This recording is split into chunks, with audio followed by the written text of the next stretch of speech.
আসসালামু আলাইকুম। সবাই কেমন আছেন? আশা করছি সবাই অনেক ভালো আছেন। আলহামদুলিল্লাহ আমিও ভালো আছি। তো আজকে আমি বানাবো জামাই পিঠা। এজন্য আমি একটা পাতিলে একটা ডিম নিয়ে সেটাকে একটু ফেটিয়ে নিয়েছি। এরপরে এখানে দিয়ে দিচ্ছি পরিমাণ মতো চিনি। চিনি দিয়ে ভালো করে আবারও ফেটিয়ে নিব। তো এরপরে এখানে আমি দিয়ে দিচ্ছি আমার বাসার যে রেগুলার চামচ আছে সেই চামচের 4 চামচের ময়দা। এই ময়দা দিয়ে এতে পরিমাণ মতো পানি দিয়ে ভালো করে একটা ব্যাটার তৈরি করে নিতে হবে, যাতে করে কোনো দানা দানা ভাব না থাকে। একদম স্মুথি একটা ব্যাটার তৈরি করে নিতে হবে। তখন এই তো পরিমাণ মতো পানি দিয়ে ব্যাটারটা তৈরি করে নিচ্ছি।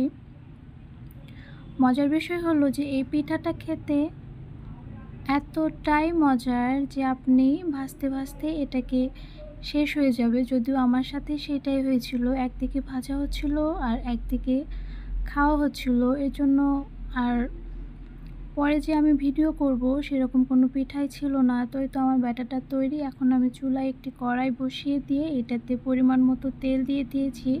তেলটা একটু বেশি দিতে হবে। এখন এই যে পিঠার যে শাঁসটা আছে সেটাকে এখন ভালো করে গরম করে নিতে হবে।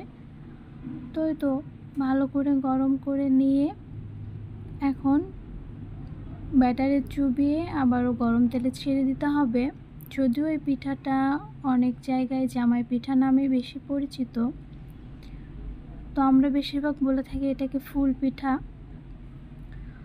তো এই তো এখন এটাকে হালকা একটু ঝাঁকি দিলেই এই পিঠাটা এখানে তেলের ভেতরে পড়ে যাবে। আর এই তো এটাকে ভালো করে উল্টিয়ে পাল্টিয়ে লাল লাল করে ভেজে নিতে হবে।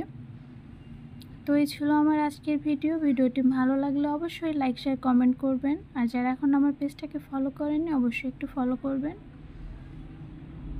এভাবে আমি সবগুলো পিঠাকে বানিয়ে নিয়েছি। আল্লাহ হাফেজ।